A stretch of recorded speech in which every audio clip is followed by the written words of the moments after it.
नमस्कार, आप देख रहे हैं खबर प्रधान शो और मैं हूं आपके साथ संगीता श्रीवास्तव। आज के इस एपिसोड में हम बात करेंगे आज की 3 बड़ी अहम खबरों की। पहली खबर होगी हर रोज की तरह इंटरनेशनल, दूसरी नेशनल और आखिरी में हम आपको बताएंगे एक रीजनल खबर। तो चलिए बिना देर किए शुरुआत करते हैं आज की पहली और सबसे अहम इंटरनेशनल खबर से। मिडिल ईस्ट से खबर है कि ईरान ने ओमान के साथ एक नए समुद्री मार्ग पर सहमति का दावा किया है, जिसमें वैश्विक तेल व्यापार और पश्चिम एशिया की राजनीति पर सबकी नजरें टिक गई हैं। वहीं अगर देश की बात करें तो आज तरुण तेजपाल के केस, जिसमें बॉम्बे हाईकोर्ट ने तहलका के पूर्व संपादक तरुण तेजपाल को 2013 के यौन उत्पीड़न मामले में दोषी मानते हुए 10 साल की सजा सुनाई है। और तीसरी खबर होगी हमारी आज की उत्तर प्रदेश से, जहां एक ऐसा सड़क हादसा हुआ है जिसमें अतीक अहमद के दूसरे बेटे की भी मौत हो गई है।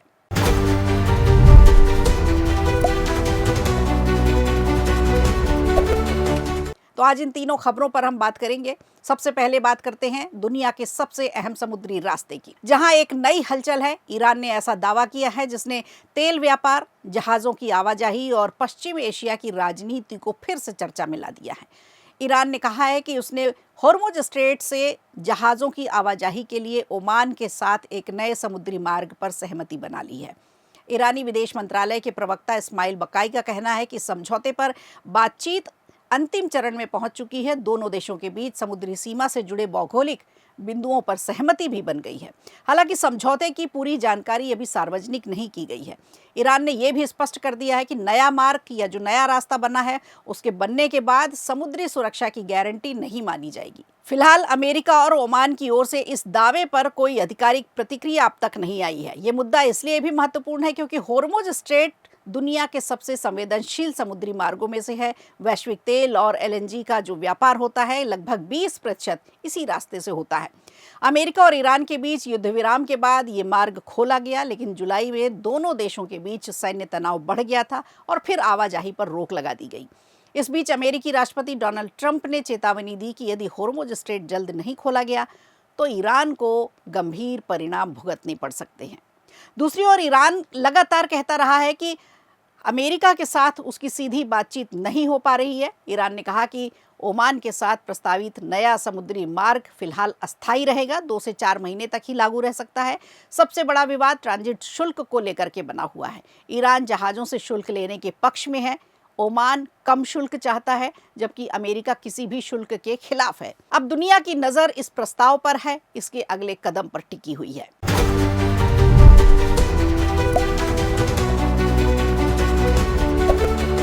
और अब बात करेंगे एक ऐसे केस की जिसका इंतजार 13 साल से हो रहा था। 13 साल पुराने एक चर्चित मामले की, जिसमें एक बड़ा कानूनी मोड़ आज आया है। जिस फैसले का लंबे समय से इंतजार था, उस पर हाईकोर्ट ने अपना अंतिम रुख साफ कर दिया है। बॉम्बे हाईकोर्ट की गोवा पीठ ने तहलका पत्रिका के पूर्व संपादक तरुण तेजपाल को 2013 के यौन उत्पीड़न मामले में दोषी ठहराया गया। अदालत ने उन्हें 10 साल की सजा सुनाई। इसके साथ ही हाईकोर्ट ने निचली अदालत के उस फैसले को पलट दिया जिसमें उन्हें सभी आरोपों से बरी कर दिया गया था। जस्टिस नीला गोखले और जस्टिस अमित जामसांदेगर की पीठ ने गोवा सरकार की अपील पर यह फैसला सुनाया। अदालत ने तरुण तेजपाल को भारतीय दंड संहिता की धारा 376(2)(f), धारा 354(a) और धारा 354(b) के तहत दोषी माना है।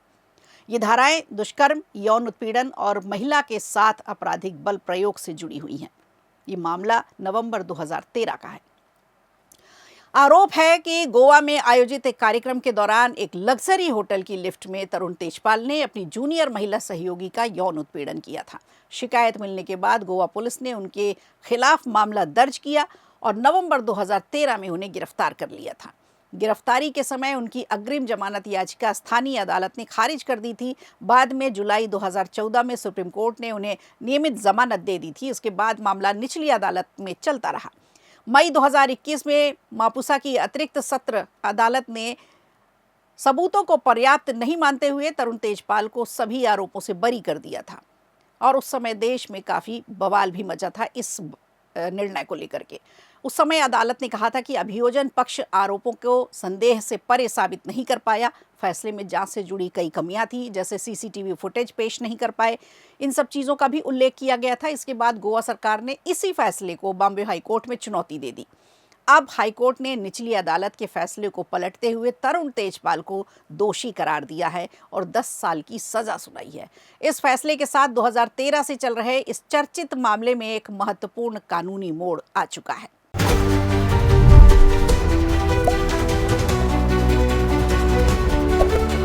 और अब बात करते हैं तीसरी खबर की। हादसा उत्तर प्रदेश में हुआ, लेकिन चर्चा पूरे देश में है। उत्तर प्रदेश के माफिया अतीक अहमद के परिवार में एक बार फिर गम का माहौल है।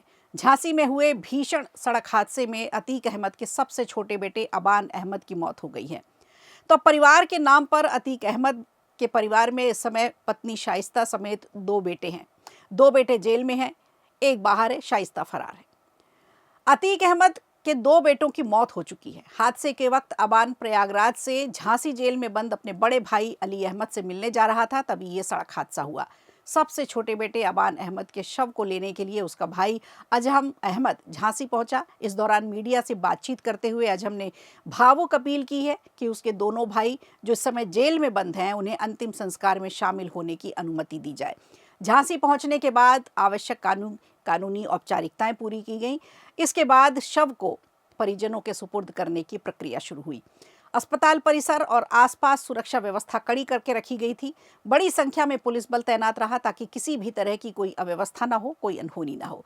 अब सभी की नज़र इस बात पर टिकी हुई है कि क्या मानवीय आधार पर जेल में बंद अबान अहमद के भाइयों को मिट्टी में शामिल होने की अनुमति मिलती है या नहीं। वहीं इस पूरे घटनाक्रम को देखते हुए झांसी में सुरक्षा व्यवस्था को लेकर पुलिस प्रशासन पूरी तरह से सतर्क बना हुआ है। आपको याद दिला दें, इसके पहले 13 अप्रैल 2023 को अतीक के बड़े बेटे असद अहमद का एनकाउंटर हुआ था और इसके 2 दिन बाद 15 अप्रैल 2023 को अतीक अहमद और उसके भाई अशरफ की गोली मारकर हत्या कर दी गई थी। शाइस्ता उसी समय से फरार है। अतीक की पत्नी शाइस्ता परवीन को इस हादसे के बाद सार्वजनिक रूप से कभी सामने नहीं देखा गया। अब अबान की मौत के बाद एक बार फिर अतीक के परिवार सुर्खियों में आ चुका है। अतीक अहमद उत्तर प्रदेश का चर्चित माफिया रहा, पूर्व सांसद भी था, सपा का सांसद था।